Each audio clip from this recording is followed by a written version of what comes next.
This is a tier list for OB58. I skipped OB57 just because I didn't really have time to do it.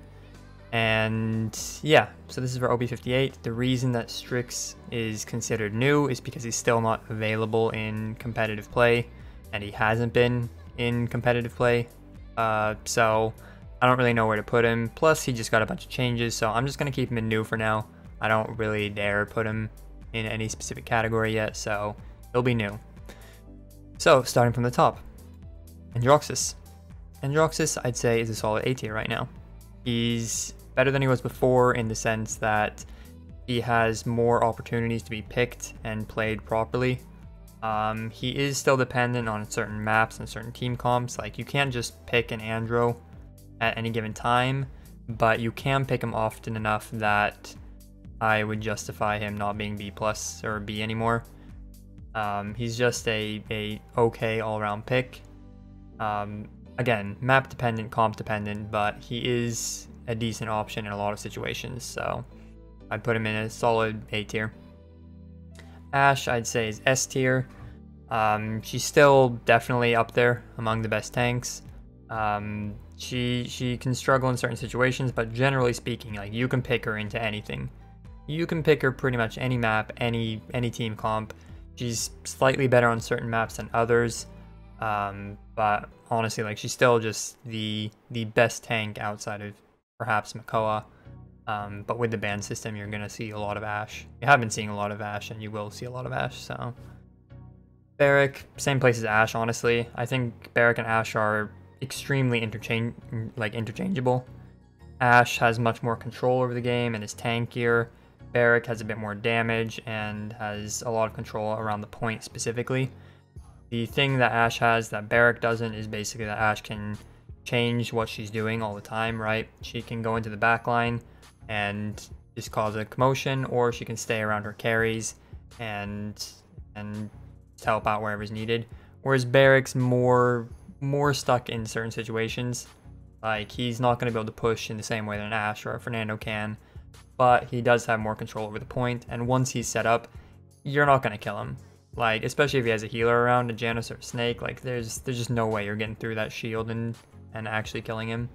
And then on top of that, he does have the added bonus of having that 650 damage shot, especially without the fall off. So they're very much interchangeable depending on what situation you're in, but they're both also very consistent picks, and you can prioritize depending on what team comp you're looking for and what map you're on. Bomb King, also A tier in my opinion. I think he's an okay pick all around. I think he's not the best blaster, but he's also not the weakest blaster right now. He's just an okay pick. When you need a blaster, you can pick the Bomb King. But similar to Andro, he is kind of map dependent. Like, you're not going to want a Bomb King on, say, Frozen Guard, but you may want Bomb King on Stone Keep or Serpent Beach. So he's an okay pick all around. He does damage, and he actually has two viable legendary cards, which is something that a lot of champions don't. So in that sense, he's a perfectly fine pick. Buck, I'd say Buck is B+ tier. He's okay. He can serve a pretty similar purpose to Andro. It's just he's still weak without the double jump. He's still a bit weaker. He is much more reliant on certain picks. Like, you need to have a very specific comp if you're gonna run the Buck. You can run it very well. I mean, we've seen Flashpoint execute it fairly well recently, and they play the Torvald, they play the Torvald Buck, and then they have like a Drogus or something, so they have very split damage, and it does work pretty well. But you are completely locked into one style of play and one team comp, so in that sense, you can't really put him any higher than B+. Cassie, I'd say, is also S tier. She's kind of, with the Shaolin nerfs, she's kind of the go-to carry right now. She's the only, honestly, she's the only real carry that I would prioritize right now. I don't think Shaolin compares to her right now. I think Shaolin still is very good, and you can definitely go off as Shaolin in a game, but Cassie is a bit more consistent right now. Like, her and Shaolin are just like, they kind of go hand in hand, but I feel like Cassie is slightly more consistent, whereas Shaolin's much more of a playmaker champion. So Right now, I'd say Cassie's S tier. She's the prioritized Haven damage dealer. Drogos is A+. He is just the best blaster right now. Like, I know that there's been a lot of differing opinion here, but Drogos, to me at least, is the best blaster. He is versatile with 2 legendary cards, potentially even 3 if we see Return of Fusillade. I know that some players were running Fusillade yesterday in the ESL. But yeah, he's versatile. He can do either or. He can be a flanker essentially, or he can be a much more consistent damage dealer. He has CC, he has his one-shot ultimate, and he's actually surprisingly safe. As long as you're not against a Leon, basically, then Drogus can be played any way you want, which is a big deal. So right now, I'd say Drogus is A+ tier. He's just the best blaster. Eevee, look, so here's the deal with Eevee. Eevee is much better than B tier, but she is so bugged, so unplayable. There's no point in putting her higher. Like, I can't justify putting her in A tier where I may want to put her, you know? Like, I do think that she's a decent option, and she can be a good pick. Like, she has two viable legendary cards, but you just can't play her, you know? Like, I can't, if I want to go in with Eevee into a competitive game, I'm putting my team at risk because I'm trying to play a character that's bugged and close to unplayable. So it's not a viable option right now, so I can't put her any higher than B tier. Like, she can be played as like a pocket pick, but you're risking running into bugs that actually could cost you the game. So it's unjustified to put her any higher than that right now. Fernando is A tier. So I think in the previous tier list in 56, we put him at S+, I believe. And I think at the time that was justified. But in 57, I think he went down quite a bit. People started figuring out how to deal with the Fernando, and he's just become worse and worse and worse and worse. And you're going to see in competitive games, he's just not prioritized at all, honestly. Like, he's that tank you pick when all the other tanks are taken. You know, usually you'll see like a Makoa ban or even an Ashe ban sometimes. And Fernando's not going to be the go-to pick, you know? He's going to come after the Barrack, after the Ashe, potentially even after the Inara and Ruckus sometimes. So he's just an option, which is kind of what A tier is supposed to be, right? It's just an option. If you need something as your last pick, or just something in the middle to fill something out, then that's where Fernando goes, you know? Same place as Bomb King, same place as Andrew. You just want to fill out the comp. So, I mean, obviously this is a bit different than in ranked or in casuals. Like, he might be more of a struggle in casuals and ranked, but in competitive play, he's kind of almost a lost condition where it might be okay, and then suddenly it's not working anymore. You get the wrecker, or you play in a certain way and you learn how to deal with it, and then suddenly he's just a complete non-factor. Like, you can just completely ignore him or just destroy him. Like, there's so many ways to deal with him right now.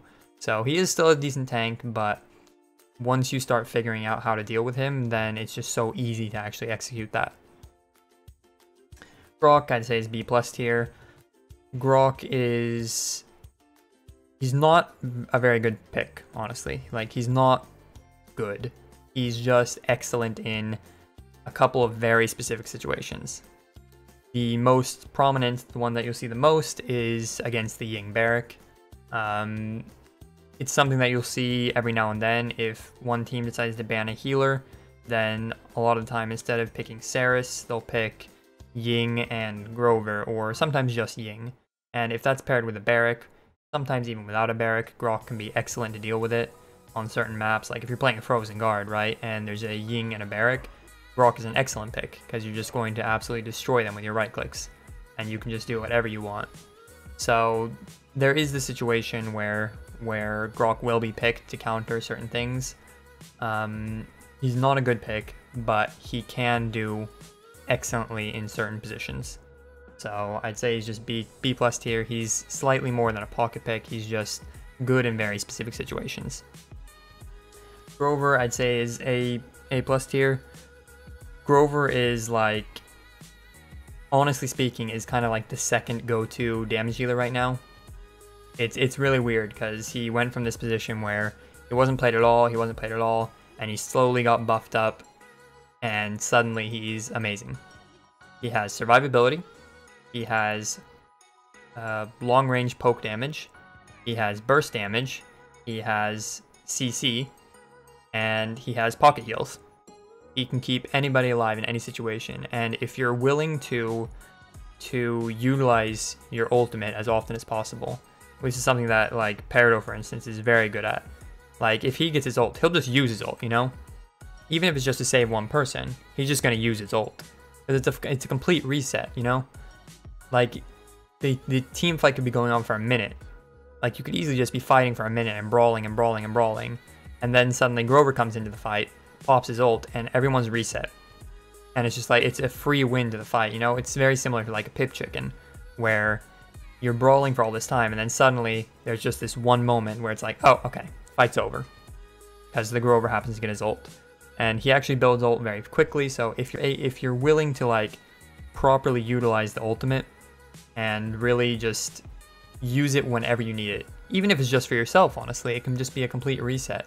And that's what makes him so good. Like, he is this consistent damage dealer that also has a pocket heal and a full reset for his entire team. So it is actually similar to like a resurrection. So he is just one of the most consistent damage dealers with these extra benefits of being able to reset his team. So he's just a solid damage dealer. Like, he's not a support, he's just a solid damage dealer. Inara is A tier along with the Fernando, I'd say. Again, I think Inara is just kind of a filler tank. Like, you can just pick her whenever. She is a decent tank. She does better on certain maps and worse on certain maps. She has multiple options when it comes to legendary cards.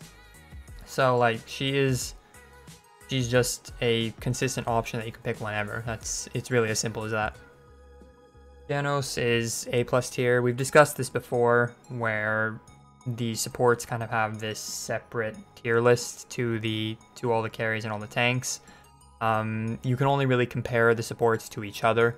It's very hard to compare a Janos to a Drogos, you know, which is more valuable than the other. Besides pick priority, there's really nothing to go off of there. So realistically speaking, the supports are kind of separate from the rest of the tier list, but if I were to put it anywhere, I'd probably put Janos in A+. That's kind of where you're going to see the priority. You probably won't see a Janos picked over a Grover or a Drogos, but certain players might prefer it, and you could potentially see early picks of Janos still. So Kinessa still just solid A tier, I think. She's been going back and forth between B+ and A tier, I think. It's always hard to justify because she isn't picked that often, and she is very dependent on specific scenarios, but she's also so good in the scenarios where she is picked. Like, you'll see the Frog Isle games where Kinessa's picked, or in the Frozen Guard games where Kinessa's picked, and it can be such a struggle for the enemy team. It's like, it's almost to the point where it's a free win, right? When you see that one scenario where it's like, this is a good time for Kinessa, it makes it almost a free win, because it's like, oh, it's a good place for Kinessa, or it's a good pick, Kinessa pick, let's pick it, free win. And thus it's kind of hard to determine, like, is she really B+, where she's only really fitting in certain team comps and certain maps, or is she A, where she's a pick that can be put in and do her job, you know? So hard to say. I'm gonna put her in A because I think that's basically what it is, where she is a pick that will do her job when she is picked, and that's all it really is. Lex, I think, is B+ tier. Hard to really say what's happening with Lex right now. He did get his changes. No one's really experimented too much with the Lex. It really feels like people gave it a go in ranked and casuals and were like, okay, it's alright, and then just never really gave it a go in competitive play. We haven't, publicly at least, we haven't really seen any play of Lex. We've tested in scrims, and I'm sure other teams have tested in scrims, and at least from our conclusion, it's just like, it's a pick, you can play it, but since no one really has played it, then clearly that must be for a reason. So I'm just going to put him in B+ tier, where I think he's an option if you want it, and he might serve well on certain maps. Obviously, he does very well on Jaguar, and he can do very well on Bright Marsh and similar maps. But that's kind of it, you know. That's what it is. Lian, I think, is A+. The thing with Lian is that she's a very good character, and she tends to do a lot of damage, and she tends to get a lot of kills. But if you just look statistically speaking, in competitive play, Lian does not do very well. Like, she's picked a lot, and she's prioritized a lot, and she does a lot, yet somehow, at the end of the day, she also doesn't win that many games. It's kind of this interesting thing where there's no real reason for her to be bad, yet somehow every team that she's on tends to do worse. It's like she's there and she's doing her job, but her job could be better be done better by someone else. Like, there's always that little thing missing, whether it's finishing off a kill or whether it's shield destruction. There's always something missing. I honestly, I don't know what it is. I mean, yeah, it could just be that people know how to counter her now. I'm honestly not sure what it is, but it's like she is prioritized, she is picked, and she is played, yet for some reason, statistically speaking, she just doesn't do well. And it's come to the point where a lot of teams are just like, okay, well, she's an option. Like, she might be better than, say, Androxus or BK because she can be picked into more situations, but at the end of the day, she doesn't do that well, and picking her, prioritizing her early on just doesn't really benefit you. So right now I think she's in a place where she can be picked and she can be played just fine, but if she's prioritized over some of these other like tank picks or even like Cassie and Drogos, then you're putting yourself at risk because you're losing potentially other picks for this pick that tends to not do very well. So yeah, all around she is a good pick and she does well. Like, in game, she does well, but it comes down to the fact that she's not really S tier because she tends to actually not win games. Maeve. Okay, so here's the thing with Maeve. She got buffs, and she's honestly looking okay. Like, I think Maeve honestly looks okay, but as it stands right now, there's nothing pointing at her being a consistent pick. I think she could potentially be a consistent pick. I think she has potential for filling the flank role, but I think she can also fill a poke role very, very well. Like, she can be very, very versatile. Issue being that she is still squishy. She is still in a situation where she might have to get to that mid-range or close range to actually get consistent damage. But with the projectile speed buffs and the projectile size, I'm hoping that we'll see some difference in how she's played. Like, maybe we'll see a player like Peridot play Maeve more passively and play that more poke game, whereas we'll see Lazy play a more flank-oriented game. And if we can see that, if we see a versatile character come forth, then maybe she'll be able to go higher. Maybe she'll be A, maybe she'll be A+, but until we see that, right now she's just a flanker. So we'll just have to wait and see, because right now I can't justify putting her any higher because I haven't seen what she can do and can't do. I haven't seen if she'll actually be a versatile pick. So right now she's just a flanker. She's an option, just like Buck is, just like Lex is. She's an option that you can pick in certain situations. And until we see anything different, that's what she's going to be. Makoa is S+. Everyone hates Makoa. The hook is just pure, I don't even know what. He's just in the same spot he's always been, you know? Until they nerf the hook, or at the very least, put in, like, how do I say this? Until they either nerf the hook or change his ult back to the old ult where he doesn't get full HP, he just gets 5k HP, then he's just going to be S+ forever. Like, there's nothing more to say about it. He is a one-shot mechanic. He will turn the fight. And worst case scenario, if he doesn't turn the fight with his hook, he will turn it with his ult. And it's just pure cancer, honestly. Having Makoa in the game. There's a reason he's banned pretty much every single game, so. Pip is kind of B tier.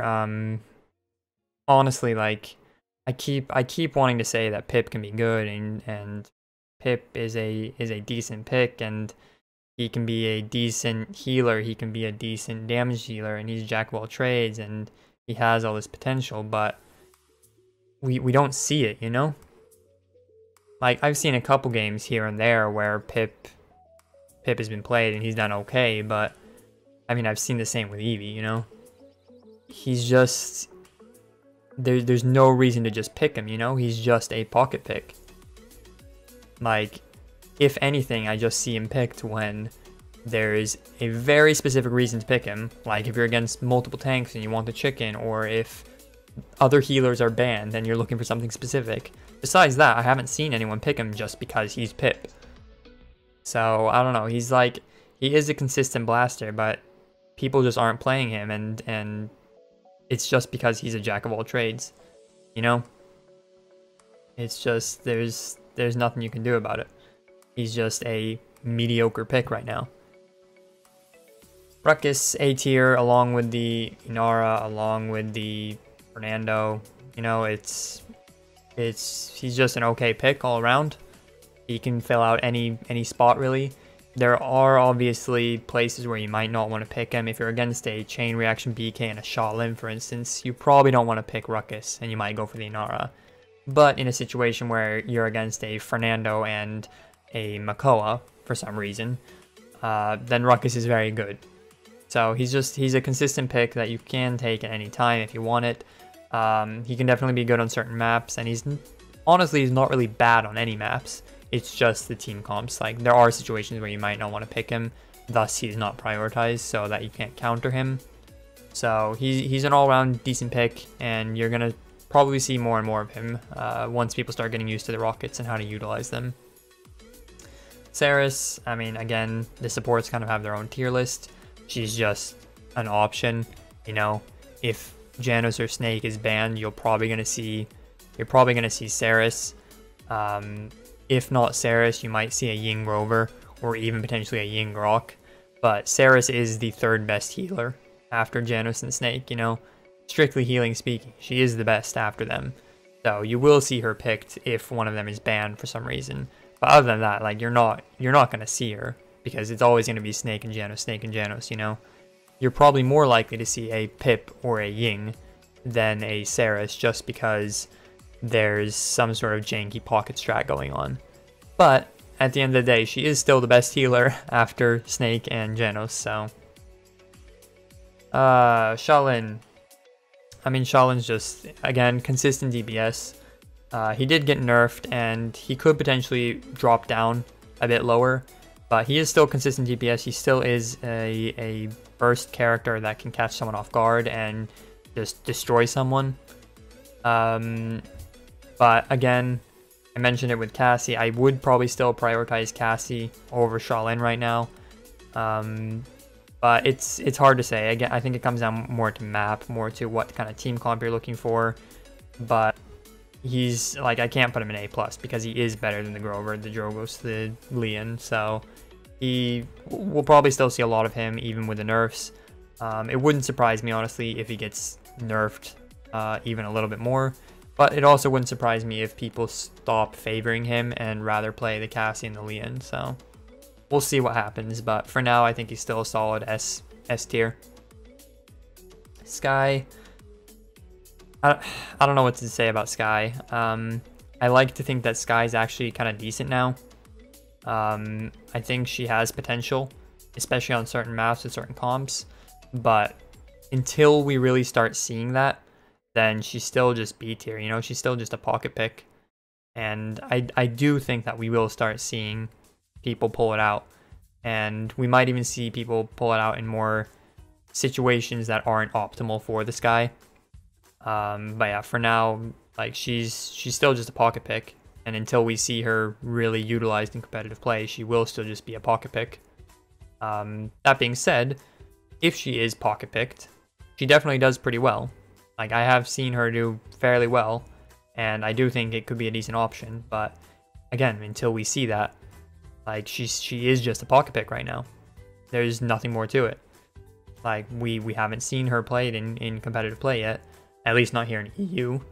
And until we see that, until we see how viable she can actually be, then she's just a pocket pick. Snaky Snake, I had a little bit of a hard time trying to decide if Janos was still as good as Snake. I think arguably Snake might be slightly better than Janos. The thing is that people still prioritize Janos for some reason. Personally speaking, I could not care less if I get Janos or Snake. Like, I do not care at all which one I get. Even last patch, I just did not care at all which one I got. And that still kind of applies. Like, Snake has potentially slightly better healing. Janos has potentially slightly better control and provides more utility to his flankers. Snake has the slightly better ultimate. Janos has more mobility and survivability. They go kind of like they compare very well to each other. And like, just due to the fact that I do not give a shit about which of those two healers I get, makes me say that they're both on the same tier. I think a Snake probably can heal a little bit more, and the utility he brings from his ultimate could potentially push him over the edge and be slightly better than Janos. But again, what it comes down to is I do not care which one I get when I'm playing. If I'm drafting, I do not give a shit which one I play. I do not prioritize them. I do not care if they have Snake or they have Janos. I do not care if I have Snake or I have Janos, you know? So in that sense, they are the same tier, and there's nothing more I can say about it really. Despite whatever healing numbers you can get on them or utility you have on them, they're the same tier, because I don't care which one I get. Torvald goes along with the Buck and the Maeve and all of those guys. It's better than a pocket pick, because there are situations outside of the pocket pick that you can still take it. It's hard to argue, personally at least, it's hard to argue that he's better than Inara, Ruckus, or Fernando. I don't see it. I see potential. I see situations where he can be picked and played well, but I don't think it's anything more than that, you know? I think that's Torvald. He's a pick that fits into certain situations and can be played well.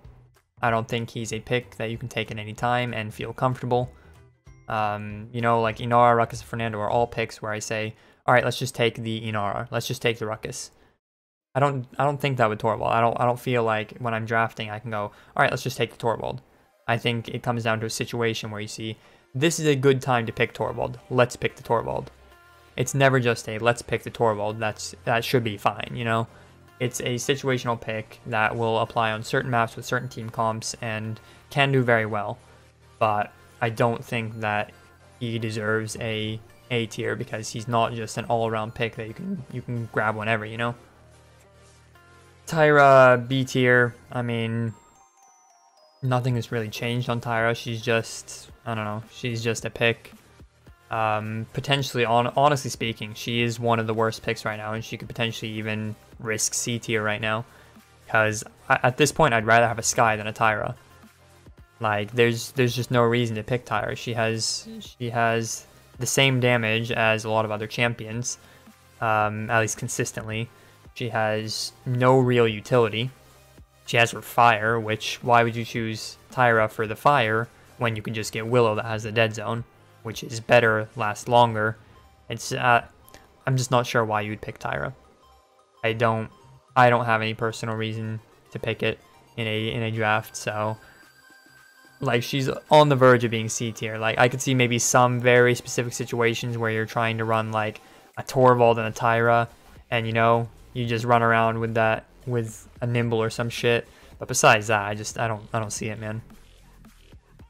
Victor, B+. Victor for a long time has been A tier because he's just been like an option. But right now, I don't really feel like he is an option. Like, he gets shit on by flankers, at least in most scenarios, right? A Buck Torvald is going to absolutely destroy a Victor. A Andro can absolutely destroy a Victor. Even an Eevee at this point can absolutely destroy a Victor. And then on top of that, he also doesn't have the consistent damage because a Shaolin will destroy a Victor. A Cassie will destroy a Victor. Hell, at this point, even a fucking Drogos can destroy a Victor. So in that sense, it's like he doesn't serve any purpose well. Like, he's not a risky pick because he does well, but he can get fucked by the flankers. He's just not a good pick at all right now because he doesn't do better than Shaolin, Cassie, or Lian for damage, for consistent damage. And he also gets shit on by the flankers. So it's just like a lose-lose situation. But you can potentially have certain situations, right? You have like Frozen Guard and Shaolin and Grover are banned. Well, then you can start talking. Then potentially there's room for a Victor in there, you know? Then you say, okay, well, we need a consistent Haven damage dealer, and they have the Lian already.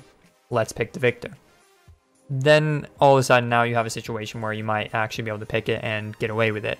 But like if we're just talking a normal game where your bans are a Makoa and a Shaolin, you know, you're not going to see Victor.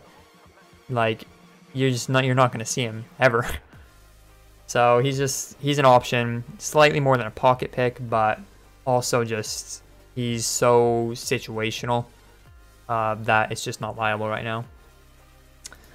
Willow, I mean, Willow's solid A tier. Arguably, she might be A+ tier. Personally, I think she has some very specific struggles. She is very good on certain maps, and she is good with certain comps, but she is also very much overvalued.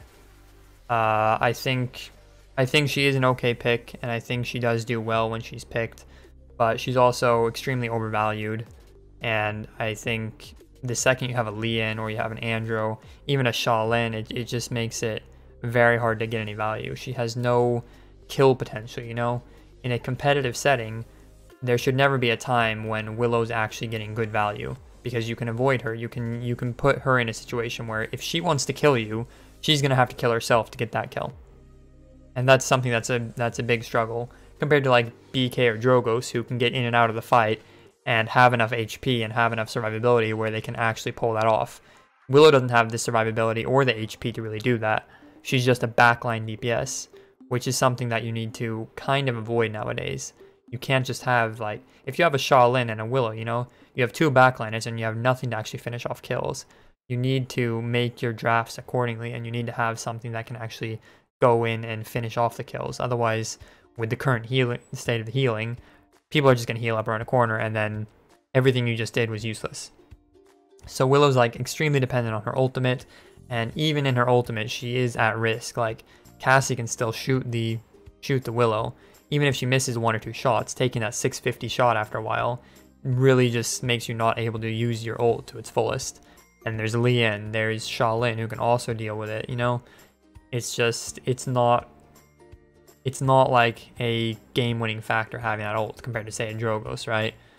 So it's an option. It is a good blaster, but she has her big downsides in the fact that she is just a straight-up backliner, and that's it. Ying, I don't know what to say about Ying. She's a worse healer than Saris. She's a worse healer than Janos and Maldamba. But she has potential for pocket pick, and situationally she could be pretty okay, you know? You might see a situation here and there where you go, oh, maybe this is the time we should go Ying and Grover, you know? I know that there have been teams that have experimented a lot with this in the past, where they just, instead of taking, I mean, even when like Damba and Janos were open, they just went, well, let's just take Ying Grover. Like, we have consistent heal then, and we have a lot of damage. And that's kind of what she is, right? She's not really a good healer. She's just a healer that has damage, which is, I mean, that's fine, you know? That's perfectly fine in my opinion. Like, you have 3 very dedicated healers. It's okay to have a healer that's slightly more focused on the damage side of things. It just provides flexibility for when you want to pull off those more flexible team compositions, you know? So she's just B+ situational pick, and maybe she'll be decent in some situations. I'm sure we'll see a little bit of her at least. Jin, hard to say with Jin right now. I put him in A tier now because I think he's slightly more than a situational pick. Before he was definitely like, he was B+ on the verge of being A, in that he was actually a decent pick, and situationally he could be very good. But I wouldn't really dare put him above A right now, because I don't think you can pick him at any time. I don't think you can just say, let's grab the Jin, you know? and I don't think you can prioritize the Jhin. But I do think that there are a lot of situations where you can't pick him. And it's becoming more and more and more situations where you can't pick him as people are learning how to play him properly. Then the situations where he can be picked, it's just more and more, you know. He is still very bad on certain maps, right? Anything with high ground like Serpent Beach, he's going to struggle on. But you put him on Jaguar, you put him on Bright Marsh, and he can do just fine against pretty much any comp. So if you plan ahead a little bit and you think about the fact that you might want a Jhin in your team comp, then he can fit into a lot of situations and do very well in them. Yeah, that's it, I guess. That is the OB58 tier list. Again, this is for competitive play because that's what I play. A lot of it still applies to casuals and ranked, but obviously, like we mentioned, say Fernando, for instance, might do a lot better in casuals and ranked than he would in competitive play. So it's for competitive play, but still applies at least to some degree to casuals and ranked.